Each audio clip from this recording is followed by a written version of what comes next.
नहमदुहु व नसल्ली व नसल्लिमु अला रसूलिहिल करीम अम्मा बअद फ़अऊज़ु बिल्लाहि मिनश शैतानिर रजीम बिस्मिल्लाहिर रहमानिर रहीम।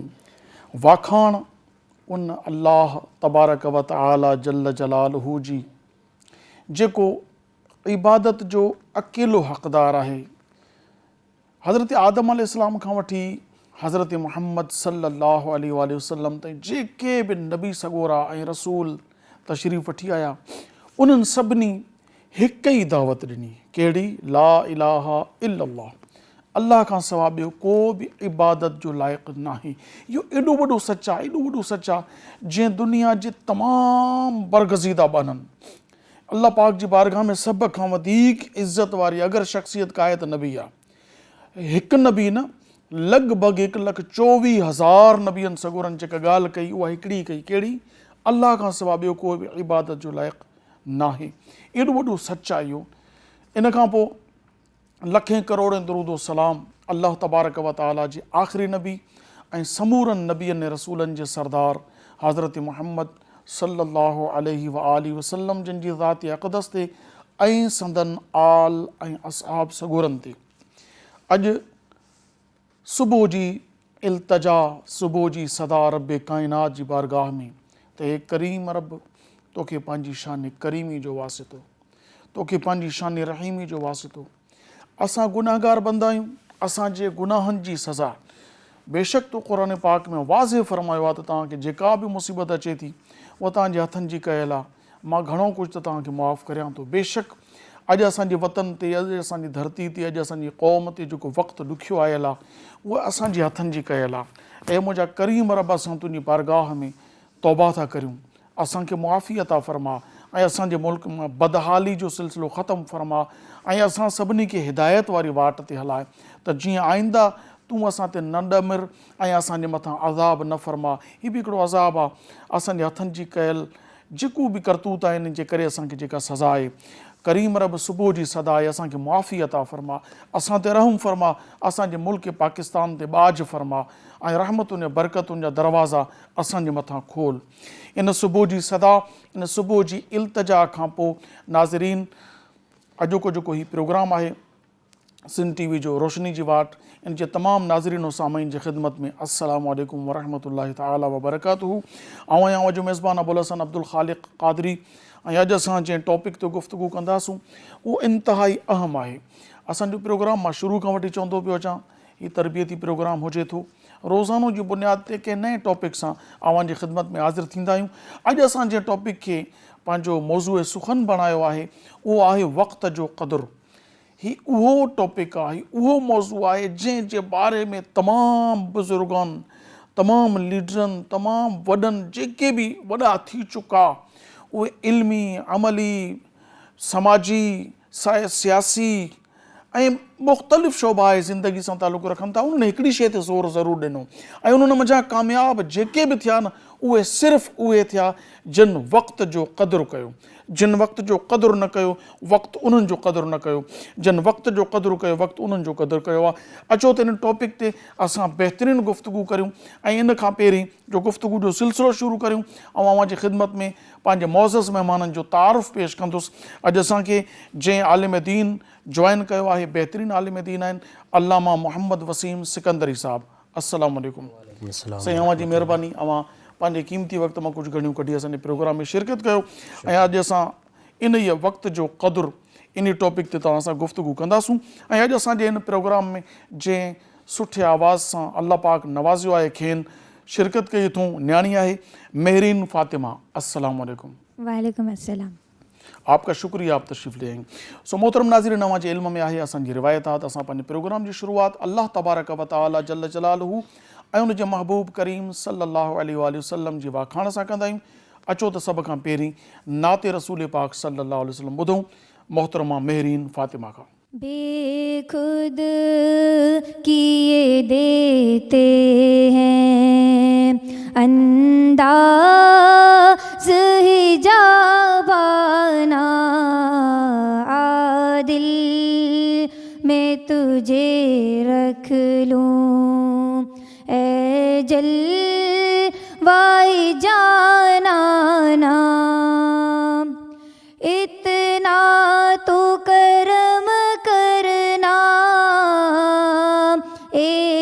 چشم کریمانہ اتنا تو کرم کرنا، اے چشم کریمانہ جب جام لبوں پر ہو تم سامنے آ جانا، جب جان لبوں پر ہو تم سامنے آ جانا، دل میں تجھے رکھ لوں، دنیا میں مجھے اپنا جو تم نے بنایا ہے، دنیا میں مجھے اپنا جو تم نے بنایا ہے، محشر میں بھی کہہ دینا یہ ہے میرا دیوانہ، دل میں تجھے رکھ لوں، اے جلوۂ جانانا، جی چاہتا ہے تحفے میں بھیجوں میں انہیں آنکھیں، جی چاہتا ہے تحفے میں بھیجوں میں انہیں آنکھیں، درشن کا تو درشن ہو، نذرانے کا نذرانہ، دل میں تجھے رکھ لوں، اے جلوۂ جانانا، دل میں تجھے رکھ لوں اے جلوۂ جانانا۔ ماشاءاللہ بیدم شاہ وارسی صاحب جو بہترین کلام پیش کرنے کی سعادت حاصل کی، محترمہ مہرین فاطمہ، اللہ پاک کھین جزائے خیر عطا فرمائے، انیا ودیک آواز میں برکت عطا فرمائے۔ اچھو تو علامہ صاحب کھاں جو کہ ٹاپک تے گفتگو کروں، علامہ صاحب وقت جو قدر، وقت جی اہمیت جے بارے میں قرآن پاک چھا ارشاد فرمائے وا؟ نحمدہ ونصلی ونسلم علی رسول الکریم، اما بعد فاعوذ باللہ من الشیطان الرجیم، بسم اللہ الرحمن الرحیم، قال اللہ تبارک و تعالی فی القرآن المجید و فرقان الحمید، والعصر ان الانسان لفی خسر، صدق اللہ العظیم و صدق رسولہ النبی الامین الکریم۔ صلی اللہ علیہ وسلم۔ سب کھاں پہریاں تا اللہ تبارک و تعالی سورہ عصر میں ارشاد فرمایو ہے، والعصر مکھے زمانے جو قسم آ، سبحان اللہ۔ وقت جی اہمیت جے لائے اساں جے کراں پورے قرآن کریم کے چھڈی کرے صرف ہکڑی نڈڑی ن صورت تے ہی اساں نظر وجھوں تے ہی اساں جے لائے کافی ہے وقت جی اہمیت جے متعلق۔ اللہ تبارک و تعالی وقت جو زمانے جو قسم کھیو آ، ऐं तव्हांखे ख़बर आहे त अरबनि जो ऐं बिलउमूम जेको आहे जेके बि क़ौमूं आहिनि उन्हनि जो इहो हिकिड़ो तरीक़ो रहियो आहे, हिकिड़ो ज़ाब्तो आहे त पंहिंजी ॻाल्हि खे पुख़्तो करण जे लाइ, पंहिंजी ॻाल्हि खे साबित करण जे लाइ कंहिं अहम शइ जो कसम खंयो वेंदो आहे। त अहिड़ी तरीक़े सां ई हिते बि अल्लाह तबारक व ताला क़ुर पाक में वक़्त जो कसम खणी करे फ़रमायो त ए इंसान वल असर इन्नल इंसान लफ़ी ख़ुस्र, मूंखे ज़माने जो कसम आहे, वक़्त जो कसम आहे त बेशक इंसान ख़सारे में आहे। हाणे असां ॾिसूं त अल्लाह तबारक व ताला वक़्त जो कसम खयो, ज़माने जो कसम खयो, आख़िर छो?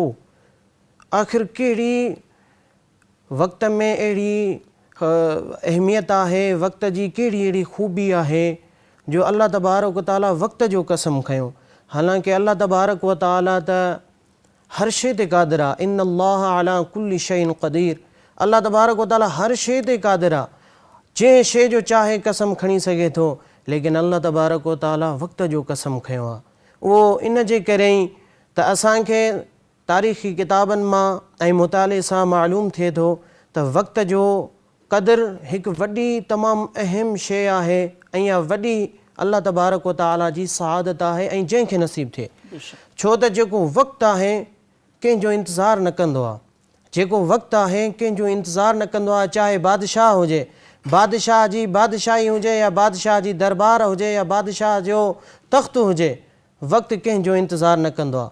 चाहे फ़क़ीरी दास्तान हुजे या फ़क़ीरी आस्थानूं हुजे, वक़्तु कंहिंजो क़दुरु नाहे कंदो। तव्हांखे मालूम हुजणु घुरिजे, असां सभिनी खे मालूम हुजणु घुरिजे त जेको वक़्तु आहे इन जी अहमियत तमामु ज़रूरी आहे। उन जी अहमियत ते नज़र विझी करे वक़्त जे मुताबिक़ हलणु ऐं वक़्त जी अहमियत जी जान पहचान रखणु तमामु हिकिड़ी ज़रूरी शइ आहे। छाजे करे त तव्हां खां जेकर सोन ज़ाया थी वञे, मिली सघे थो, पैसो कारोबार असांखां हलियो वञे उहो वापसि अची सघे थो, लेकिन वक़्तु जेको हिकिड़ो सेकेंड असांजो गुज़री वियो, कम अज़ कम हिकिड़ो सेकेंड वापसि नथो अची सघे। अलामा साहिबु रिवायतुनि में आहे त सिज जॾहिं निकिरे थो डेली रोज़ानो, रिवायतुनि में आहे त उहो सिज ऐलान करे थो त इंसान तोखे जेको कुझु करिणो आहे करे वठि, मां वरी ॿीहर कोन ईंदुसि। यानी अॼु जेका तारीख़ आहे, जेका बि तारीख़ हुजे, मिसाल जे तौर ते जमात इस्लामी जेका तारीख़ वठो, 5 जनवरी जी वठो, इहा तारीख़ जेकी 2023 जी आहे, इहा काइनात में वरी ॿीहर नाहे अचणी। इन जे करे सिज ऐलान कंदो आहे त जेको अमल तोखे करिणो आहे करे वठो। हाणे इन ऐलान खे असां मद्देनज़र रखी वक़्त जो क़दुरु त सम्झी सघूं था न, इहो वक़्तु वरी ॿीहर न ईंदो। हाणे सुवालु इहो थो पैदा थिए त इन वक़्त जो क़दुरु करण मां मुराद छा आहे, छा करियूं असां जो असां चवंदासीं त वक़्त जा क़दरदान थियासीं। बेशक हुज़ूर पाक अलैहिस्सलातु वस्सलाम जे रिवायतुनि मुताबिक़ इहे रिवायतूं असांजे नज़र में जेको आहे सो हिकु सही रिवायतूं आहिनि ऐं उन रिवायतुनि मां असांखे वाक़ई मालूम थिए थो त जॾहिं सिज तुलू थींदो आहे त वाक़ई इहो ऐलान थींदो आहे। हाणे मसइलो इहो आहे त उन ते असां कीअं, यानी कि इन रिवायतुनि ते असां अमल कीअं पहिरियां थियूं, अमल उन ते कीअं कयूं, उन जो मुख़्तसिर इहो आहे त असां पंहिंजी ज़िंदगी ते नज़र विझूं, त असां पंहिंजी ज़िंदगी जेका रिवायत पढ़ूं था, जंहिं नबीअ जी असां रिवायत पढ़ूं था, हुज़ूर सल्लल्लाहु अलैहि वसल्लम जिन जो इहो फ़रमान पढ़ूं था, उन्हनि जी ज़िंदगी छा हुई ऐं उन्हनि पंहिंजी ज़िंदगी कीअं बसर कई, जंहिं ऐलान कयो यानी ऐलान कंदड़ पंहिंजी ज़िंदगी कीअं गुज़ारी। जॾहिं असां संदनि जी ज़िंदगी ते असां नज़र विझंदा आहियूं त अल्लाह तबारक व ताला क़ुरान पाक में इरशाद फरमायो आहे, जंहिंजो मफ़हूम इहो आहे त जेको नबी आहे हुज़ूर पाक अलैहिस्सलातु वस्सलाम जिन संदनि जी जेकी ज़िंदगी आहे उहा तव्हांजे लाइ उसवा हसना हुआ, फ़ी रसूलिल्लाहि उसवा हसना। त जेकी इहा आयत आहे इन मां ई असांखे मालूम थिए थो त हुज़ूर सल्लल्लाहु अलैहि वसल्लम जिन जेको इरशाद फरमायो आहे उन मां सिधो सौ मक़सदु इहो आहे त असां संदनि जी ज़िंदगी ते अमल पैराव रहूं ऐं संदनि जी ज़िंदगी में जेके वाक़ियात पेश आया, जेके फ़रमान मुबारक पंहिंजा आहिनि, संदनि ते जेकॾहिं असां अमल कंदासीं, यानी गर्ज़ इहो आहे, हासिल मक़सूदु इहो आहे त जेकॾहिं असां उन ऐलान जे मुताबिक़ ज़िंदगी गुज़ारणु चाहियूं था त उहा आहे शरीयत जे मुताबिक़ ज़िंदगी। माशाअल्लाह। नाज़रीन, वक़्तु थियो आहे कमर्शियल ब्रेक जो, असां इजो था वापसि वरूं, ॾिसंदा रहो सिंध टीवी प्रोग्राम आहे रोशनी जी वाट।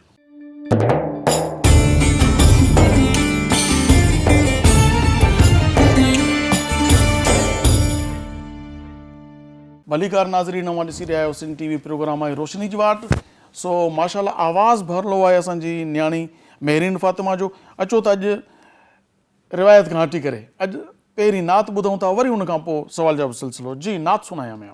सरे महफिल करम इतना मेरे सरकार हो जाए, सरे महफिल करम इतना मेरे सरकार हो जाए, निगाहें मुंतज़िर रह जाएं और दीदार हो जाए, तसव्वुर में तेरे अर्शे पे यूं नजरें जमाती हूँ,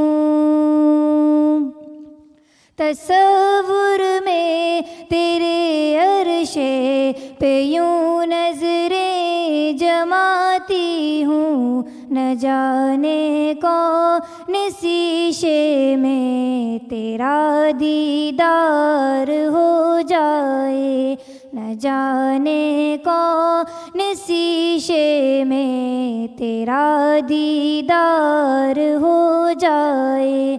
غلام مصطفیٰ بن کر میں بک جاؤں مدینے میں،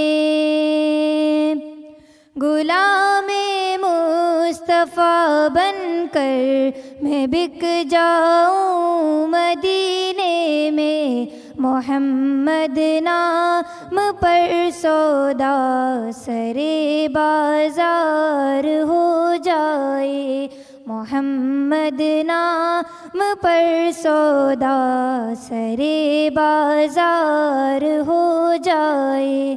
فنا اتنا تو ہو جاؤں میں تیری ذات عالی میں، فنا اتنا تو ہو جاؤں میں تیری ذات عالی میں، جو مجھ کو دیکھ لے اس کو تیرا دیدار ہو جائے، جو مجھ کو دیکھ لے اس کو تیرا دیدار ہو جائے۔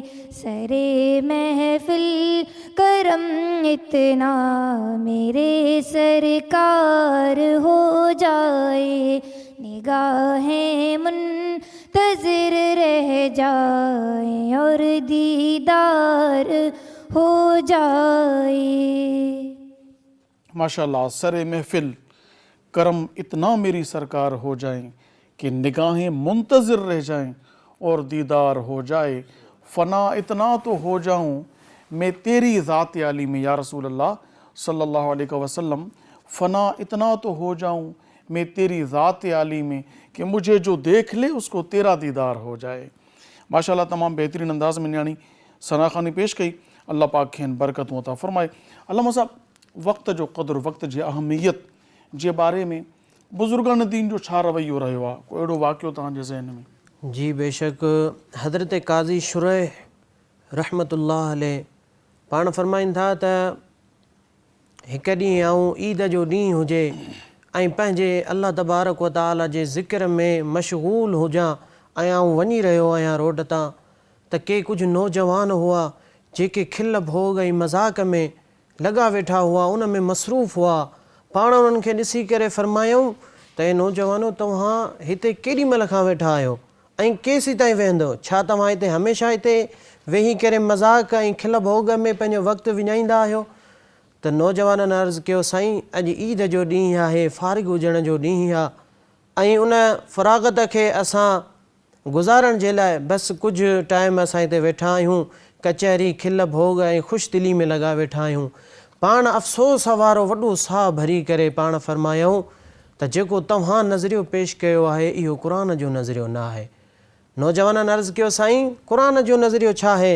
पाण फ़रमायो, अल्लाह तबारक व ताला क़ुर पाक में इरशाद फ़रमायो आहे, फ़इज़ा फ़रग़्त फ़ंसब व इला रब्बिक फ़रग़ब, यानी जॾहिं तूं ए इंसान जॾहिं तूं फ़ारिग़ थी, ए मुस्लमान मोमिन जॾहिं तूं फ़ारिग़ थी त पोइ अल्लाह तबारक व ताला जे ज़िक्र सां पंहिंजी दिलि खे ऐं पंहिंजी ज़ुबान खे शादाबाद रख। सुभान अल्लाह, सुभान अल्लाह। सो हाणे सवाल इहो आहे त जॾहिं इंसानु फ़ारिग़ थिए, पर जेकॾहिं कोई इंसानु अहिड़ो आहे जेको दुनियावी कमनि खां फ़ारिग़ थिए ई कोन थो, वो चए थो त मां त सॼो ॾींहुं कमाइण में लॻो पियो आहियां, मां सॼो ॾींहुं पंहिंजे कमनि कारण में लॻो पियो आहियां, कचहरियुनि में आहियां, फ़ारिग़ थियां त अल्लाह जो ज़िक्र कयां, होटल ते वेठो आहियां, रांदरूद में लॻो पियो आहियां, वमल हयात दुनिया इल्ला मताउल गुरूर, अल्लाह पाक त फरमायो धोखे जो माल आहे। दुनिया जी ज़िंदगी त न आहे पर धोखे जो माल, यानी दुनिया जी ज़िंदगी जेका आहे उहो धोखे जो माल आहे। असां धोखे में त आहियूं, पर इहा असांखे ख़बर कीअं पवे त असां धोखे में आहियूं या वाक़ई असां पंहिंजे वक़्त खे सही इस्तेमालु था करियूं।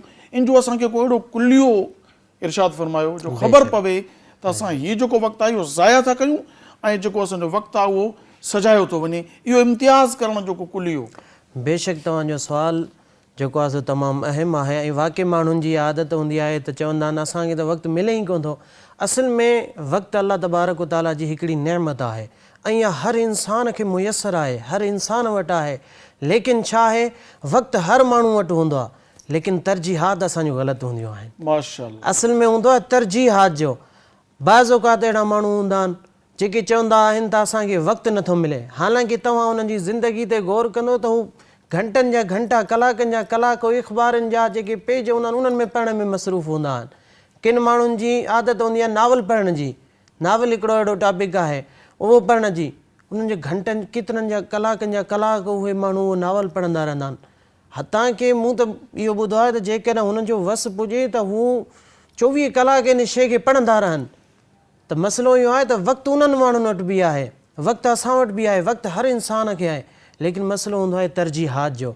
असांखे तरजीहात असांजूं ग़लति आहिनि। जॾहिं असां पंहिंजी तरजीहात खे सही कंदासीं, असांजी तरजीह हुजणु घुरिजे, हिकिड़ो जदवल हुजणु घुरिजे, ज़हन में असांखे जदवल हुजे त असांखे पंहिंजे घर खे केतिरो टाइम ॾियणो आहे, कारोबार खे केतिरो टाइम ॾियणो आहे। माशाअल्लाह तव्हां तमामु बहितरीन अंदाज़ में अची रहिया आहियो। हाणे सुवालु इहो आहे वक़्त जो क़दुरु, वक़्त जी अहमियत, नबी करीम अलैहिस्सलाम जन जी ज़िंदगी मुबारक में कोई वाक़ियो अवां जे ज़हन में? बेशक साईं, हिकिड़ो वाक़ियो अहिड़ो गुज़रियो आहे जेको क़ाबिल एतमाद ऐं तमामु बहितरीनु वाक़ियो गुज़रियो आहे, जंहिंमां असांखे केतिरा ई सबक़ मिलनि था।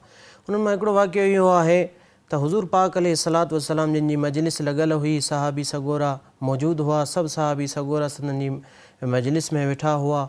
हिकिड़ो शख़्स हुयो संदनि जे साम्हूं वेठो हुयो। हज़रत इज़राइल अलैहिस्सलाम पाण आया ऐं नबी पाक अलैहिस्सलातु वस्सलाम जिन खे अची करे इहा ख़बर ॾिनऊं त या रसूल अल्लाह फ़लाणो जेको शख़्स तव्हांजे साम्हूं वेठो आहे, तव्हांजी मजलिस में वेठो आहे, उनजो हींअर वक़्तु पूरो थी वियो आहे, उन जा ॾींहं तक़रीबन पूरा थी विया आहिनि। ऐं उहो हज़रत जे इज़राइल अलैहिस्सलातु वस्सलाम जिन ख़बर ॾेई करे पाण तशरीफ़ खणी विया ऐं बाद में हुज़ूर पाक अलैहिस्सलातु वस्सलाम जिन उन सहाबी खे मुख़ातब थीने फ़रमायो त तव्हांजो वक़्तु पूरो थी वियो आहे। सहाबी सगोर अर्ज़ु कयो या रसूलल्लाह सल्लल्लाहु अलैहि वसल्लम, मूंखे सलाह ॾियो, मूंखे मशवरो ॾियो त मां हाणे छा कयां।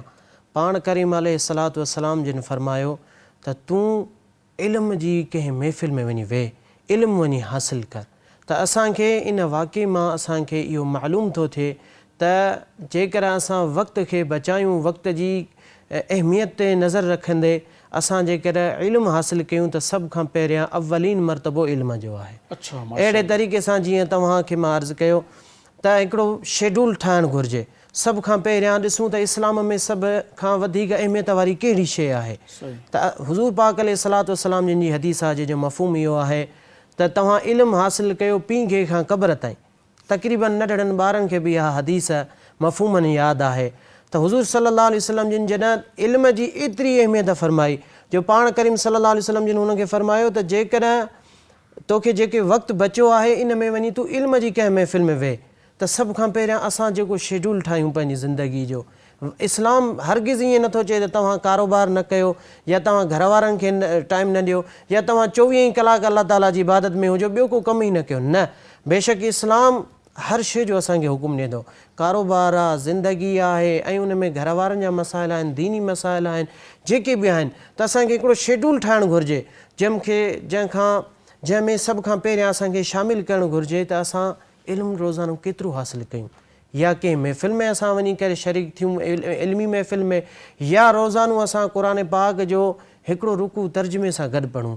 उन खां बाद में असां पंहिंजे निमाज़ुनि ॾे ॾिसूं त असां निमाज़ूं केतिरियूं क़ज़ा कयूं था, केतिरियूं अदा कयूं था। जेकर असां क़ज़ा ज़्यादा कयूं था त उन्हनि खे अदा में तब्दील कयो वञे, जेकर असां अदा ज़्यादा कयूं था, अदा ते असां पूरा अमल पहिरां आहियूं त असांखे अञा उन निमाज़ में नफ़लनि में असांखे इज़ाफ़ो करणु घुरिजे। उन खां बाद में असांखे पंहिंजे घर वारनि जा मसइलनि खे ॾिसणु घुरिजे ऐं उन खां पोइ असां पंहिंजे कारोबार जा मसइला आहिनि त अहिड़े तरीक़े सां हिकिड़ो शेड्यूल जॾहिं असां पंहिंजो ठाहींदासीं तॾहिं असांजो वक़्तु बि बचंदो। ऐं जॾहिं वक़्तु बचंदो त तव्हांखे ख़बर आहे त मक़ूलो आहे हिकिड़ो अरबी में त अल वक़्तु का सैफ़ इल्लम तक़्ता फ़यक़्तअ। ही वक़्तु हिकिड़ी तलवार जी मिसल आहे, हिकिड़ी तलवार जी मिसल आहे। जेकर तूं उनखे न कटींदे त हू तोखे कटींदो, जेकर तूं उनखे कटींदे यानी तूं उनजी अहमियत खे हासिलु कंदे, उनजी अहमियत ते नज़र रखंदे, उनखे सही इस्तेमालु कंदे त अल्लाह तबारक व तआला तोखे दुनिया ऐं आख़िरत जे आला उहिदनि ते पहुचाईंदो, आला दर्जनि ते पहुचाईंदो। लेकिन इन जो ॿियो पासो छा आहे त इल्लम तक़्ता फ़तक़्तअ, जेकर तूं उनखे न कढींदे, यानी तूं उनजी अहमियत खे न सुञाणींदे, उनखे सही सरफ़ न कंदे, ख़र्च न कंदे, त पोइ अरबी जो मक़ूलो आहे त हू तोखे कढींदो। ऐं जॾहिं वक़्तु कढींदो त पोइ उहो आसान न कढींदो। पोइ वक़्त जो चवंदा आहिनि उस्ताद जो पढ़ियल ऐं वक़्त जो पढ़ियल में वॾो फ़र्क़ु हूंदो आहे। उस्ताद जो पढ़ियल घटि ऐं घटि, पर जेको वक़्त जो पढ़ियल हूंदो आहे न उहो तमामु घणो अॻिते निकितल हूंदो आहे, यानी की उनखे ज़माने जूं ठोकरूं खाधल हूंदियूं आहिनि। त अलगर्ज़ इहो आहे त जॾहिं वक़्तु असांखे कटींदो त ॾाढो असां ॾुखिया थींदासीं। इन खां पहिरियां असांखे वक़्त जी अहमियत ते नज़र रखंदे पंहिंजी ज़िंदगी खे सही ख़र्च करणु घुरिजे। नाज़रीन, वक़्तु थियो आहे कमर्शियल ब्रेक जो। नंढड़ी साई था वठूं, मां ॾिसंदा रहो सिंध TV प्रोग्राम आहे रोशनी जे वटि। असां इजो था वापसि वरूं।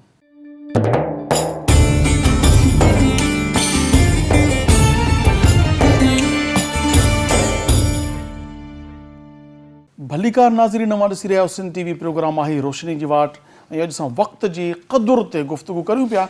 मुंहिंजे ज़हन में हिकु ॻाल्हि अचे वई।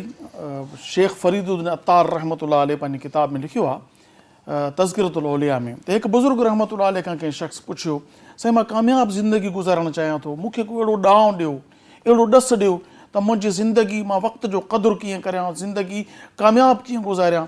पाण बहितरीन जुमिलो इरशाद फरमायूं, सोन जे कलम सां लिखण जहिड़ो। छा फरमायूं? फरमायूं त तूं हर वक़्त लाइ हिकिड़ो कमु मुक़ररु कर ऐं हर कम लाइ हिकु वक़्तु मुक़ररु कर, तुंहिंजी ज़िंदगी ज़बरदस्त गुज़रंदी। यानी न तुंहिंजो वक़्तु अजायो वञे, न तुंहिंजो कमु ख़ाली वञे। कम बि करणा आहिनि, वक़्त खे बि सजायो करिणो आहे, एडजस्ट करणु सिखो। निंड जे वक़्तु अल्लाह तबारक ताला राति जो ठाहियो आहे, राति जो सुम्हो, सुबुह जो सवेर उथो, नमाज़ फजर पढ़ो, तिलावत क़ुरान करियो, अल्लाह जो ज़िक्र करियो, दिलि खे सुकून मिलंदो। हर शइ खे उनजो हक़ ॾियो, सजदो करियो, अल्लाह जी बंदगी अदा करियो। छो त रिवायतुनि में फरमायो वियो त जेको सजदो आहे, जेका इबादत आहे, उहा जिस्म जी ज़कात आहे। तव्हां नमाज़ पढ़ंदो, जिस्म जी ज़कात अदा थी वई। दिलि खे मज़बूत करण लाइ अल्लाह जी यादि करियो, हिदायत हासिल करण लाइ हिकिड़ो रुकू क़ुरान पाक जो तिलावत करियो, उनखे पढ़ो, उनजो तर्जुमो, उनजी तफ़सीर पढ़ो। अल्लाह तबारक व ताला जेको मैसेज ॾिनो, उन मैसेज खे पढ़ो, सम्झो त अल्लाह तबारक व ताला तव्हांखे छो पैदा कयो, छाजे लाइ। वक़्तु आहे न, इहो वक़्तु छा थो चाहे पियो, इन जी सम्झाणी तव्हांखे मिलंदी। हिकिड़ो वाक़ियो, हिकिड़ी मां ॻाल्हि ज़बरदस्त आहे, उहा जेका मुल्क पाकिस्तान ऐं इंडिया सां तालुक़ु रखे थी पई, उहा तव्हांजे साम्हूं पेश करियां। तव्हां मुग़लनि जो दौरु जेकॾहिं तारीख़ में पढ़ियो हूंदो त मुग़लनि जे दौर में हिकु बादशाह थी गुज़रियो आहे, जहांगीर। उन जहांगीर बादशाह जो जेकी मज़ार आहे, उनजी घरवारी जी मज़ार समेत लाहौर में आहे। ऐं हिकु वक़्त जो आलिम दीन ऐं ज़बरदस्त वली कामिल सूफ़ी बुज़ुर्ग हज़रत सैयदना अली बिन उस्मान हजवेरी, हजवेर शरीफ़ सां तालुक़ो, अलमारूफ़ दातागंज बख़्श, इन्हनि जो बि मज़ार लाहौर में आहे। मगर हुननि जी ज़िंदगी में, मुंहिंजी ज़िंदगी में फ़र्क़ु हुयो। मां तव्हांखे ॿुधायां थो, जिन वक़्त जो क़दुरु कयो, अल्लाह पाक उन्हनि खे छा ॾिनो, जिन वक़्त खे ज़ाया कयो, दुनिया ताईं पाण खे महदूद रखियो, उन सां छा थियो। अॼु तव्हां जेकॾहिं जहांगीर बादशाह जे मक़बरे ते वञो, इन जो हिकिड़ो तख़्त लॻंदो हो लाहौर में, ॿियो तख़्त लॻंदो हो दिल्ली में। इन जे हेठां हिकिड़ी सुरंग निकितल हुई, हितां पंहिंजी बगीअ ते वेहंदो हो, वञी दिल्ली निकिरंदो, दिल्ली खां निकिरंदो लाहौर अची पहुचंदो। इन जी एॾी सल्तनत हुई जो इनखे ख़बर न हुई त मुंहिंजी बादशाही में छा छा शामिल आहे। मगर उहा अयाशियुनि में पूरो, तव्हां पढ़ी ॾिसो तारीख़, मुंहिंजी नज़र में आख़िरत जी का अहमियत न हुई। आख़िर नतीजो छा निकितो, अॼु उनजे मज़ार ते फ़ारसी में हिकिड़ो क़ितो लिखियलु आहे। छा लिखियलु आहे? बर मज़ारे मां ग़रीबां, नए चरागे नए गुले, नए परे परवाना सूज़द, नए सदाए बुलबुले। छा लिखियलु आहे? बर मज़ारे मां ग़रीबां, बादशाह जी मज़ार ते लिखियलु आहे त असां ग़रीबनि जी मज़ार ते, नए चरागे नए गुले, न को ॾीओ थो ॿरे न को गुल आहे। हाणे जेकॾहिं ॾीओ बि न आहे, गुल बि न आहे, त पोइ छा थो थिए? नए परे परवाना सूज़द, कंहिं परवाने जो पर नथो सड़े। छो त परवाने जो पर सड़ंदो उते जिते ॾीओ हुजे, चिराग हुजे, उते परवानो चकर काटींदो त पर सड़ंदा। चए थो नए परे परवाना सूज़द, कंहिं परवाने जो पर नथो सड़े जो ॾीओ न आहे। नए सदाए बुलबुले, कंहिं बुलबुल जी सदा न आहे, छो त बुलबुलूं उते ईंदियूं आहिनि जिते गुल हूंदा आहिनि। न असांजी मज़ार ते को ॾीओ ॿारण वारो आहे, न असांजी मज़ार ते को गुल रखण वारो आहे। छो? उन्हनि पंहिंजी ज़िंदगी जो क़दुरु न कयो। अॼु तव्हां जेकॾहिं ऐशो इशरत जी ज़िंदगी गुज़ारियो था, चओ था त मां सभु कुझु कयां थो, गाॾी आहे, बंगलो आहे, पैसो आहे, माल आहे, इज़त आहे, शोहरत आहे, दबदबो आहे, सभु ख़तमु थी वेंदो। जहांगीर बादशाह जेॾा ताक़त वारा त न आहियो, जहांगीर बादशाह जहिड़ो सल्तनत त न आहे तव्हां वटि, लाहौर खां इंडिया ताईं सल्तनत न। पोइ तव्हांजी मज़ार ते बि ख़बर न आहे मज़ार बि रहंदी या न। खोड़ अहिड़ा थी गुज़रिया। वरी साॻे ई लाहौर में हिकु ॿी मज़ार आहे कंहिंजी, अली बिन उस्मान हजवेरी रहमतुल्लाह अलैह, अल मारूफ दाता गंज बख्श जी। उनजी मज़ार ते पाण न लिखियऊं, जन फैज़ वरितो उन्हनि लिखी छॾियो। छा लिखियऊं? गंज बख्श, फैज़ आलम, मज़हर नूर ख़ुदा, नाक़िसारा पीर कामिल, कामिलारा रहनुमा। छा लिखी विया? त गंज बख्श घणो फैज़ ॾींदड़, फैज़ आलम बल्कि पूरे जहान जे लाइ फैज़, मज़हर नूर ख़ुदा, अल्लाह जे नूर खे ज़ाहिर करण वारो, नाक़िसारा पीर कामिल, जेके गुनहगार नाक़िस बदकार आहिनि उन जे लाइ कामिल पीर आहे, कामिलारा रहनुमा, जेके कामिल वली बुज़ुर्ग आलिम आहिनि उन जो रहनुमा आहे दाता गंज बख्श। फ़र्क़ु छा हुयो? फ़र्क़ु इहो त हुन पंहिंजी ज़िंदगी जो क़दुरु कयो, हुन पंहिंजे वक़्त खे अहमियत ॾिनी, हुन पंहिंजे वक़्त में अलाह खे राज़ी करियो। असांजे शाह अब्दुल लतीफ़ भिटाई रहमतुल्लाह अलैह सिंध जे सूफ़ी बुज़ुर्ग शहनशाह शाइर, जंहिं पंहिंजे कलाम में लिखियो, सारी राति सुबहान जागी जन यादि कयो, वक़्त जो क़दुरु। शाह साहब फरमाइनि था, सारी राति, जेका राति फरमायो ज़िंदगी खे, सारी राति सुबहान जागी जन यादि कयो, गाफ़िल न थिया, पंहिंजे वक़्त जो क़दुरु कंदा रहिया, पंहिंजे वक़्त खां ग़फ़लत न करियूं, जागी जन यादि कयो, यानी अलाह खे यादि कंदा रहिया। पोइ छा थियो? सारी राति सुबहान जागी जन यादि कयो।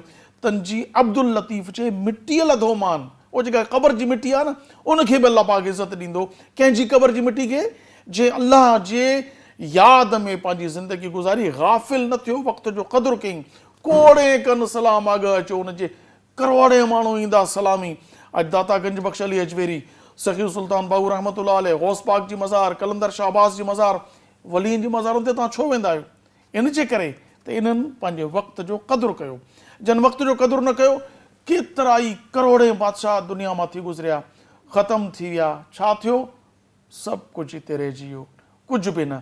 जेकॾहिं चाहियो था त असां मरण खां पोइ बि न मरूं, ज़िंदा हुजूं, त पोइ पंहिंजे वक़्त जो क़दुरु करियो। सो नाज़रीन, असांजे प्रोग्राम जो वक़्तु पूरो थी वियो। सो वक़्त जे क़दुरु ते असांजो प्रोग्राम हुयो। असांजो प्रोग्राम अव्हांखे कीअं लॻो? अव्हां पंहिंजो फीडबैक असांखे ज़रूरु ॾियो। असांजो यूट्यूब ते चैनल आहे सिंध TV HD इस्लामिक, तव्हां इन ते वञी सब्सक्राइब कयो, उन ते असांजे प्रोग्राम ते कमेंट्स ॾियो, तव्हांखे कहिड़ी ॻाल्हि सुठी लॻी आहे ऐं अञा कहिड़ी ॻाल्हि तव्हां सुठी थियणु चाहियो था, या तव्हांजे ज़हन में कोई बहाम आहे, को सुवाल आहे, चाहियो था त उलमा किराम खां अव्हांजे सवाल जो जवाबु मिले, असांजे इन यूट्यूब चैनल ते असांजे कंहिं बि प्रोग्राम जे हेठां तव्हां लिखो उहो सवाल, तव्हांजो नालो, तव्हांजे शहर जे नाले समेत असां पंहिंजे प्रोग्राम में शामिलु कंदासूं। पर जेकॾहिं को अहिड़ो टॉपिक असांखे मिली वियो तव्हांजे सवाल मां, असां पूरो प्रोग्राम बि अव्हांजे सवाल ते करे सघूं था। इन खां अलावा जेकॾहिं तव्हां यूट्यूब नथा इस्तेमालु करियो, फेसबुक ते बि असांजो पेज आहे सिंध TV HD ऑफिशियल लिखी करे अव्हां लिखंदो फेसबुक ते, असांजो पेज अव्हांजे आॾो अची वेंदो। इनखे तव्हां फॉलो करियो, उन ते प्रोग्राम जे हेठां बि कमेंट्स ॾेई सघो था। सभ खां पहिरीं तव्हां सभिनी जो शुक्रिया अदा करियूं था, तव्हां पंहिंजो क़ीमती वक़्तु कढी असांजो प्रोग्राम ॾिसो था, तव्हांजी वॾी महिरबानी। अल्लाह पाक तव्हांजे अखड़नि खे सलामत रखे, अल्लाह पाक तव्हांजे कननि खे ख़ुशि रखे, हमेशह ख़ुशख़बरियूं ॿुधंदा रहो, सुठियूं शयूं ॾिसंदा रहो, अखियुनि जो इस्तेमालु सुठो करियो, कननि जो इस्तेमालु सुठो करियो। सुबुह सुबुह जे पहर में तव्हां तरबियती प्रोग्राम ॾिसो था, यकीननि तव्हांखे फ़ाइदो ज़रूरु थींदो हूंदो ऐं मज़ो बि ईंदो हूंदो। सो हिकिड़ी गुज़ारिश करण खां अॻु में मां पंहिंजे महिमाननि जो शुक्रिया अदा करियां। अल्लामा साहब मोहम्मद वसीम सिकंदरी साहब, अव्हांजी महिरबानी, अव्हां क़ीमती वक़्त मां कुछ घड़ियों कढे असांजे प्रोग्राम में शिरकत कई। ऐं मोहतरमा मेहरीन फातिमा, आपका शुक्रिया, आप हमारे प्रोग्राम में तशरीफ़ लाई। आख़िर में मुंहिंजी गुज़ारिश इहा हूंदी त महिरबानी कजो, सुभाणे वरी साॻे वक़्त ते इहो ई सिंध TV चैनल हूंदो, रोशनी जी वाट प्रोग्राम हूंदो, मगर टॉपिक को ॿियो हूंदो इंशाअल्लाह तबारक व तआला। सो इहे इंशाअल्लाह तबारक व तआला सुभाणे नए टॉपिक सां तव्हांजी ख़िदमत में हाज़िरी ॾींदुसि। नज़रुनि जी मुलाक़ात थींदी इंशाअल्लाह। तेसीं ताईं पंहिंजी मेज़बान अबुल हसन अब्दुल ख़ालिक़ क़ादरी खे इजाज़त ॾींदा। अल्लाह वाही, अस्सलामु अलैकुम वरहमतुल्लाहि ताला। सोचती हूँ मैं वो घड़ी, क्या जब घड़ी होगी, सोचती हूँ मैं वो घड़ी, क्या जब घड़ी होगी, जब दरे नबी पर हम सबकी हाजिरी होगी। बात क्या है बादे सबा, इतने क्यों मुआतर है, بات کیا ہے باد صبا، اتنے کیوں معطر ہے، سبز سبز گنبد کو چوم کر چلی ہوگی، سبز سبز گنبد کو چوم کر چلی ہوگی، سو کھلے ہیں اس کے لیے رحمتوں کے دروازے، سو کھلے ہیں اس کے لیے رحمتوں کے دروازے، نعت مصطفیٰ جس نے ایک بھی سنی ہوگی، نعت مصطفیٰ جس نے ایک بھی سنی ہوگی، جب در نبی پر ہم سب کی حاضری ہوگی۔ سبسڪراइब करियो असांजो official YouTube channel Sindh TV HD Islamic ऐं वधीक अपडेट लाइ बेल आइकन ते क्लिक करियो।